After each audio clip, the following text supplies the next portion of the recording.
Welcome to The Witch's Tales, where you will be immersed in stories of mystery, magic, and drama. Prepare yourself to face unexplained mysteries, bizarre phenomena, and strange adventures that will keep you glued to your eyes. With a captivating voice, we will take you into the world of thrilling stories, where truth and legend collide, making you wonder if everything is really just fiction.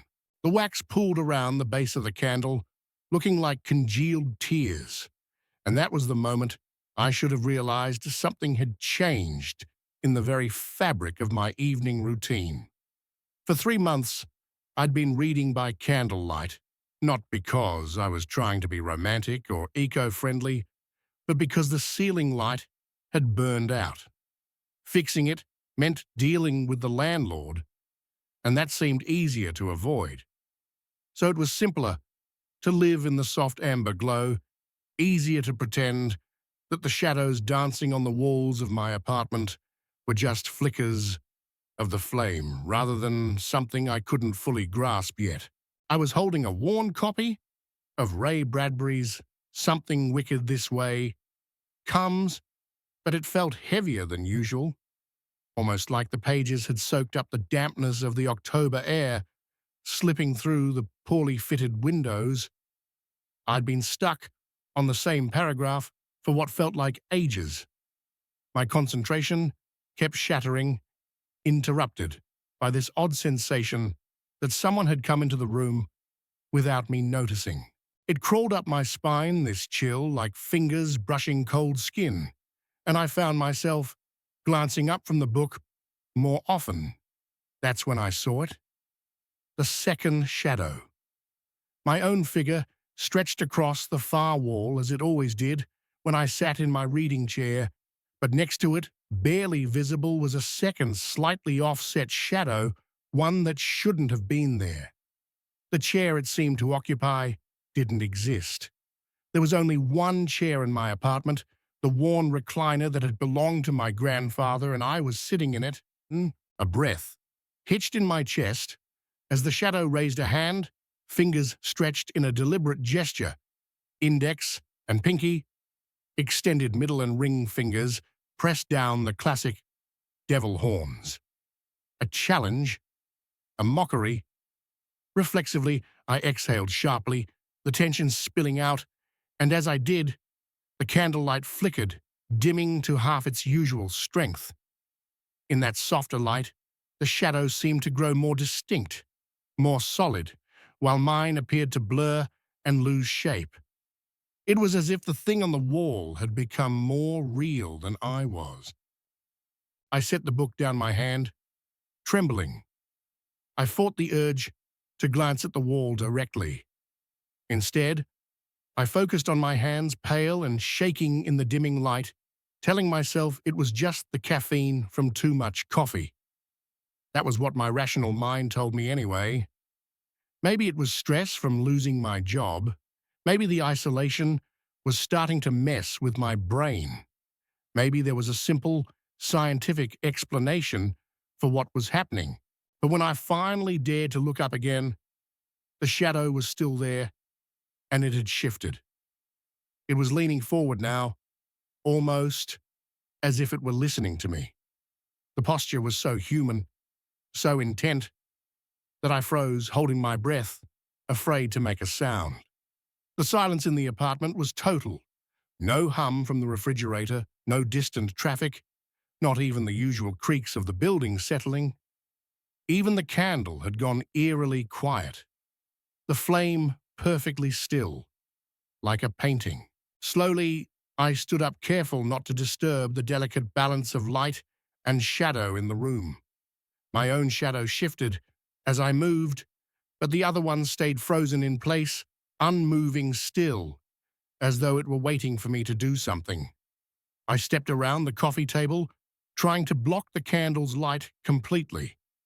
My shadow vanished in the absence of the light, but the other remained, unaffected, defying the simple rules of light and space. I reached for the light switch but paused. Something in me knew that once I turned the room back into the harsh reality of electric light, the moment would be gone. The shadow would vanish, and I'd be left trying to convince myself it had all been a trick of the mind.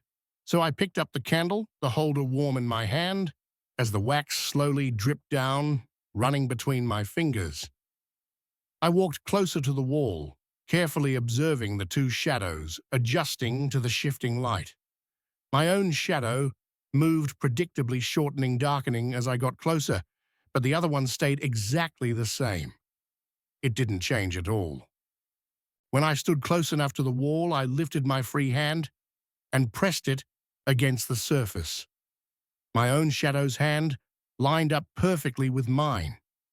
I traced the shape of the other shadow with my finger, feeling only the cool texture of the plaster and the slight bump of the paint. And that's when I saw it, the shadow's head turned to follow my movement. I pulled my hand back, startled, and in my panic, a drop of hot wax splattered across my wrist, burning me just enough to remind me that this was still the real world, still physical. But that's when I knew. The shadow had moved. It hadn't been an optical illusion or a trick of light. It had deliberately shifted as if it were tracking my hand, my movement. I felt the air grow thick around me, my breath quickening. The apartment felt smaller, and I backed away from the wall, my movements causing the candle's flame to flicker wildly, making it hard to keep track of the shadow's position.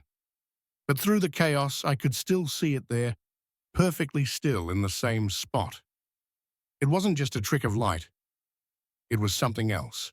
I needed to know if this was happening only in my apartment or if it extended beyond the walls. The hallway outside would offer a different environment, different lighting, a chance to test whether the shadow followed me. I started to turn toward the door, but something deep inside me resisted.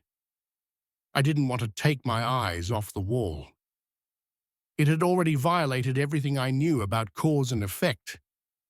If it could exist without a source, what else could it defy? Inside the casket and outside, at the same time, how could that even make sense?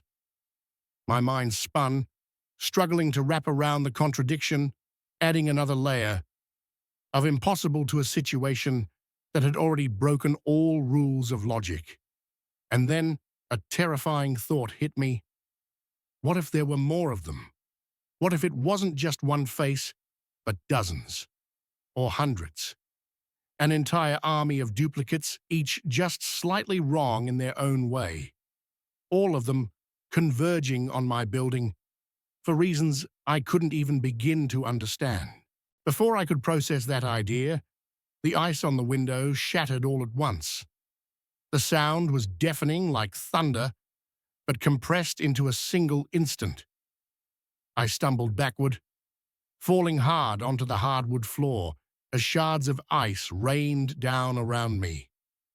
The pieces hit the ground with a sharp musical chime, ringing out like they were vibrating on frequencies I couldn't hear, but could feel in my bones. But through the now empty window frame, I saw the courtyard below, and it was empty. No procession, no casket, no shadowy figures, just concrete, and the random debris of everyday life, scattered leaves, an abandoned coffee cup, the usual shadows cast by ordinary things. The silence was normal, just the quiet of a regular afternoon. I stayed on the floor for a moment, the fever finally breaking. Sweat cooled on my skin as my temperature returned to normal, and for a second I thought I might finally be free of the madness. The relief was overwhelming, like I'd been holding my breath for hours, finally able to exhale. The apartment warmed up, the unnatural cold lifting with the fever's retreat. And for a while, I told myself it had all been a dream. A fever dream, just the result of 3 days of sickness messing with my mind. But when I tried to get up, something under my heel crunched. I looked down, and there it was, a small piece of ice, already melting into a puddle on the floor. But this piece wasn't like the others. It was darker, its surface absorbing light, not reflecting it. As I stared at it, it melted away, leaving behind a small handprint on the floor, one that looked disturbingly like a child's. I couldn't move. I just stared at it, my rational mind desperately trying to come up with an explanation that didn't involve anything supernatural. But when I turned away, I caught a glimpse of something in the corner of my eye, a figure, small and familiar, reflected in the black screen of the TV. When I spun around, the room was empty, but the sensation lingered. The feeling of being watched, of being stared at by something wearing my face, but not quite me. The fever had passed, but the questions it raised didn't. In the days that followed, I found myself returning to the window over and over, searching the courtyard for the impossible procession. My logical brain insisted it had all been a hallucination, a trick of the fever. But some deeper part of me wasn't convinced. Late at night, when the building was still and quiet, I swore I could hear it again, soft scraping like fingernails dragging over wood, like something trying to claw its way out of a box that may or may not exist in a world that felt just as uncertain as I did. The handprint never fully faded, no matter how much I scrubbed. And every morning I found myself checking the mirror with increasing anxiety just to make sure that the reflection staring back at me was really mine. Because deep down, I knew that somewhere in the space between fever dreams and waking nightmares, something wearing my face was still walking, still pointing, still leading its procession through the corners of reality that don't follow the same rules we do. And I couldn't shake the feeling that one day it would find its way back to me. There was something pure about abandoned places in daylight, no romantic mystery from the darkness to hide the raw decay, just the unvarnished truth of ruin, baking under a cold, indifferent sky. For 3 years, I had been photographing Detroit's architectural skeletons, piecing together a portfolio of crumbling buildings that local galleries politely rejected, even as they praised my unique take on urban decay. The Meridian building hadn't popped up in any of the usual forums I frequented, which made it the perfect target. It was 12 stories of Art Deco ambition, now reduced to a concrete monument to economic collapse. Its windows were like dead eyes staring across an empty lot where a parking structure once stood. The chain-link fence surrounding the property had the usual signs: no trespassing, structural instability. But the padlock was open, almost like an invitation. I had learned to read the subtle signs that separated buildings that were truly dangerous from those that were just intimidating. The Meridian's foundation looked solid. Its lower floors still had most of their window glass, and the mortar between the bricks didn't show any signs of catastrophic settling, perfect for a few hours of quiet documentation. My camera bag felt heavier than usual as I crossed the threshold into the lobby. The marble floor, once polished to a mirror-like shine, now had a patina of dust and debris that softened my footsteps. Afternoon light filtered through grimy windows, casting everything in sepia tones that made the space feel like an old photograph. The reception desk was still there near the elevator bank, as if the receptionist had just stepped away for lunch and never returned. I spent the first hour methodically photographing the ground floor, capturing the interplay between the natural light and architectural details that spoke to the building's former grandeur. The elevator shafts gaped open, their cars long gone for scrap-leaving vertical tunnels that led into darkness. Emergency stairwells were the only way up, their concrete steps echoing with each footfall despite my attempts at stealth. The third floor yielded the most interesting shots, office spaces where nature had begun its slow takeover. Vines crept through broken windows, their green tendrils creating an organic contrast to the building's geometric decay. I was adjusting my camera settings to capture a shot of sunlight streaming through a collapsed section of the ceiling when I noticed movement out of the corner of my eye. Gone before I could turn my head completely, urban explorers develop a heightened sense of awareness. Collapsed floors, unstable structures, and the occasional security guard or squatter demand constant vigilance. But this movement felt different, deliberate. Watching. I lowered my camera and listened. The building held dozens of sounds, the wind through broken windows, the settling of old concrete, distant traffic below, but nothing that suggested another person. Still, that feeling remained. Something had triggered that primal awareness, the kind you get when you know you're being watched. "Hello?" I called, my voice echoing off empty walls. It came back to me flattened and small. No response. I sighed with relief, but also disappointment. Abandoned buildings often attracted other explorers, and those encounters were usually harmless once the initial shock wore off. I resumed photographing, but that awareness remained in the back of my mind. I shot 3 more photos: a vine-covered window, a close-up of the Art Deco molding around a doorframe, and a wide shot of the entire office space. Each time I raised my camera, the feeling of being watched intensified. The 4th floor seemed like the place to go next.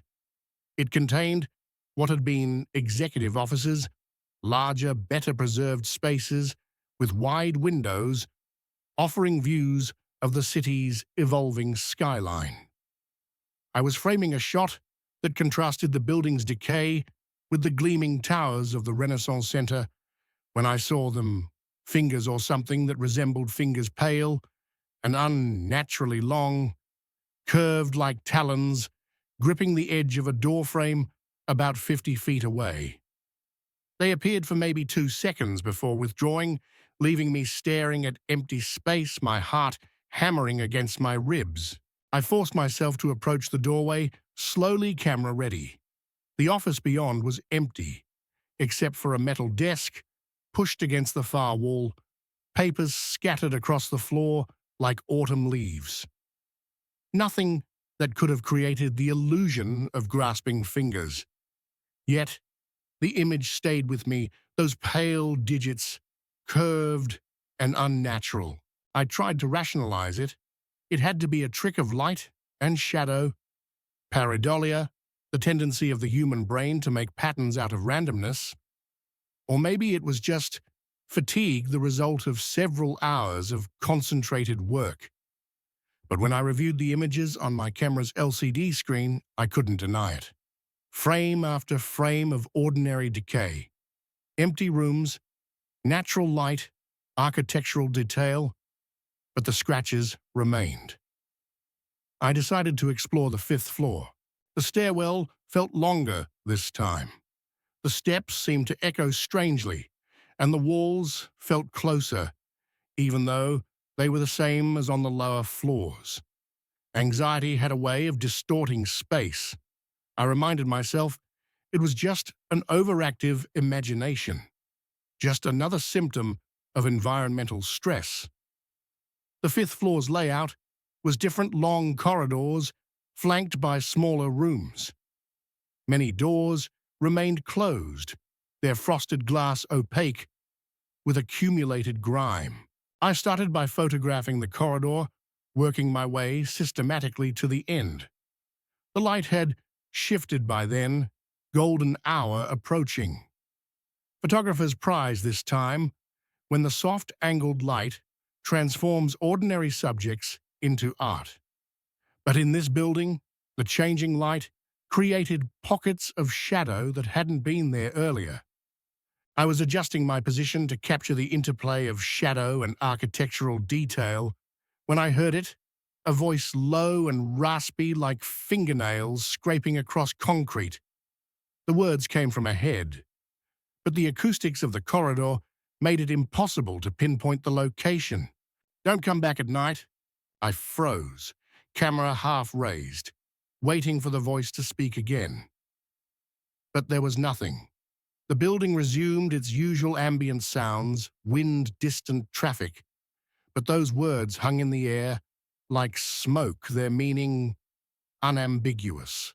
"Is someone there?" I called, my voice faltering. No response. The logical thing to do was investigate. Maybe another explorer, or a security guard, or even a squatter. But something about the voice was off. It was raspy, yes, but also wrong, in a way I couldn't quite explain. The rhythm, the cadence of the speech, it wasn't quite human. I reached the stairwell camera equipment, suddenly feeling like dead weight. I had three options: investigate the voice, continue exploring the other floors, or leave. Prudence said to retreat. Curiosity demanded advancement. I began climbing toward the 6th floor, convinced that something in this building was aware of me. Something beyond the decay and dust had remembered, polite, almost too detached. His tone was neutral, but there was something about it that rang hollow, as if it were a practiced, rehearsed response. The conversation was professional, but there was no warmth, no recognition of what had once been. His answer had been too quick, too detached for someone who had supposedly shared such an intimate connection with me. I sat in my apartment that night, listening to the recording over and over. His voice was the same, but the familiarity was gone, replaced by a sense of finality. The investigator had cleared him. It seemed he was innocent. But why did everything feel so wrong? If David wasn't behind it, who else could be? As the days passed, I grew increasingly paranoid. I started noticing strange coincidences, small things that I had once dismissed. The saxophone would always play at the exact moment I left my apartment, or at the precise time I got to work. Once I even thought I heard it in the background of a conversation at a coffee shop, as if it were following me everywhere. I changed my routines, thinking it would throw off whoever was orchestrating this haunting. I took a new route to work, began avoiding the usual spots, but the music kept following. It had adapted to every change I made, as if it were always one step ahead. I felt like I was being stalked by the melody itself. The familiar tune twisted and stretched in my mind, becoming something unrecognizable, yet undeniable. One afternoon, after a particularly grueling meeting, I walked out into the street, my mind barely processing the day. That's when I saw it. A man standing across the street, holding a bouquet of white roses. He didn't approach me, he didn't move at all. He simply stood there watching. For a brief moment, I thought it was him, David. But no, it wasn't him. It couldn't be. My heart skipped a beat, and before I could move, he was gone, disappearing into the crowd as quickly as he had appeared. I rushed home, my breath shallow, the weight of what I had seen pressing against me. I didn't even realize I had started running until I was standing in front of my door, trembling. The roses, the same white roses, were there once again, waiting for me. The same card was attached, Marcus, the handwriting so familiar, yet unsettling. This time, it wasn't just the flowers that disturbed me. The card was different. There was a message. "We're still here. We're waiting for you." My pulse quickened, panic surging through me. I couldn't escape this. The music, the flowers, the stalking. It wasn't just a coincidence. Someone had been watching me. Someone who knew my every move, every moment.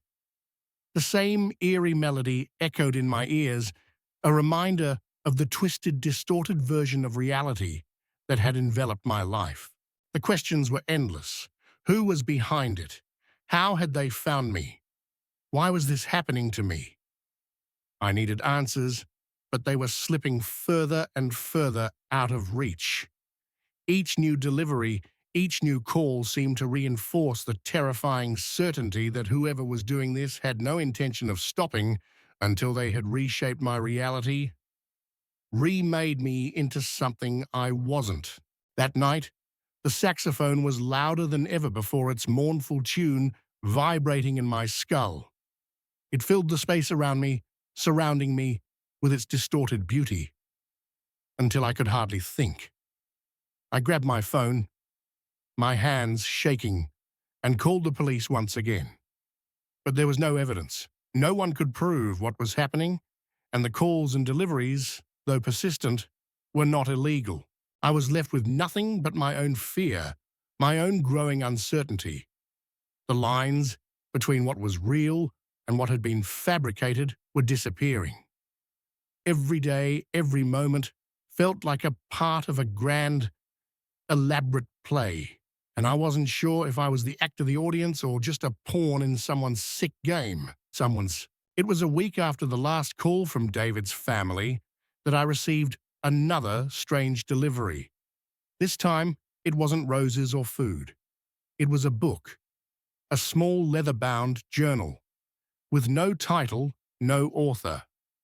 Just the same meticulous handwriting inside "You're already part of the story." I stared at the book, feeling a chill creep down my spine. Whoever was behind this wasn't just following me, they were writing my life, turning it into a narrative that wasn't mine. They knew everything about me, and they were weaving my actions, my thoughts, my every move into something they could control. The journal seemed like the final piece in this twisted puzzle. I opened the first page, and it was empty. The second page was blank as well. But on the third page, in bold letters, one sentence was written: "It's already too late to turn back." I slammed the book shut, my mind racing. I had to stop this. I had to find a way to break free from whatever was happening. But the more I tried to control it, the more the lines blurred, and the more I felt like I was losing my grip on reality. The music, the deliveries, the calls, all of it had taken on a life of its own. I stared at the clock. 3:47 p.m. Again, the same time. The flowers, the messages, they were all perfectly timed, perfectly executed. Someone was out there somewhere, pulling the strings, and I had no idea how to stop it. I opened the door, stepping out into the hallway once more. No flowers today, no music, just silence. But I could feel it, the eyes on me, the presence in the shadows. They were waiting, biding their time, knowing that sooner or later I would come back, I would look for them again. I stepped back inside, shutting the door behind me, and the phone rang. I didn't answer it, not this time. But the voice on the other end spoke anyway, its words reverberating through my mind as I stood there, frozen. "We've been waiting for you to remember." Began to feel like a puzzle. Every detail, every line on the map, marked with the same care as the notes scrawled in the margins. The park, the library, the coffee shop, places I visited, often places I thought were insignificant to anyone but me. My mind raced, looking for connections. I couldn't escape the feeling that this was all part of some larger plan. But the purpose of it eluded me. There had to be a reason, a thread that connected these oddities. Had Holloway been tracking me before the interview? Or was this a game he had begun playing after he'd met me. I couldn't shake the unnerving certainty that I wasn't just being observed, I was being studied. My preferences, my routines, my every move was catalogued like data in some vast archive. But for what? What was the goal of this meticulous surveillance? I found myself returning to the question Holloway had asked me, the one that still echoed in my mind. Tell me about your archive scent. His interest in this scent wasn't just professional curiosity. It was something far deeper, almost invasive. What was this archive scent, and how had he detected it so easily? I had no recollection of sharing personal details with him, yet he had asked about my morning habits, my preferred seat at lunch, the way I organized my files. These weren't things I had shared willingly, yet he had somehow known them. As I sat there, the sense of dread grew. I checked my phone again, hoping for some clarity, some explanation. The message from Holloway still sat there, still haunting me with its chillingly accurate observations. Older than I initially expected. Those words lingered in my mind. Older than expected. Was it a reference to me or to my personal history? What gaps in my archive was he referring to? I stood up abruptly, unable to sit with the questions any longer. I paced back and forth in the small apartment, trying to clear my mind. It was the same feeling as before, trapped like I was running in circles, unable to make sense of any of it. The pieces didn't fit. I couldn't make them fit. I returned to the brochure, my eyes tracing the map of downtown where every location had been circled. The park, the library, the coffee shop, places that felt increasingly like traps marked for observation. Someone had been there studying me from the shadows.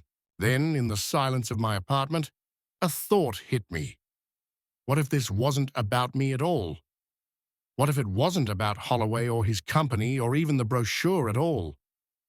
What if this was something much older, something much deeper, a part of my past that had been buried, forgotten until now? Suddenly, the pieces fell into place. The memories I'd buried began to surface like fragments of a dream. A place from my childhood, a small park near my old neighborhood. I had visited it often as a child before everything had changed. The park was where I used to go with my father, where we would sit under the trees and talk before I had lost him, before everything became confusing. Could it be that the park, the library, the coffee shop, these weren't just random places to the person orchestrating this? Could they be connected to something far more personal, something that went back years, a part of my past that I had forgotten, something that had been hiding in plain sight, just waiting for me to remember? The thought was chilling, but it was also the only one that made sense. I grabbed my coat, my mind racing. The brochure felt like an invitation, now a map, leading me to a place I thought I had left behind long ago. I needed to go back to the park. I needed to see it for myself. As I stepped out into the crisp evening air, my heart pounded in my chest. I didn't know what I was going to find, but I couldn't keep running. Something was waiting for me there, in the place I had avoided for so long. It was time to face it, to uncover whatever truth had been buried in the shadows of my past. I stepped into the night, the weight of the unanswered questions hanging over me. The saxophone wasn't playing tonight.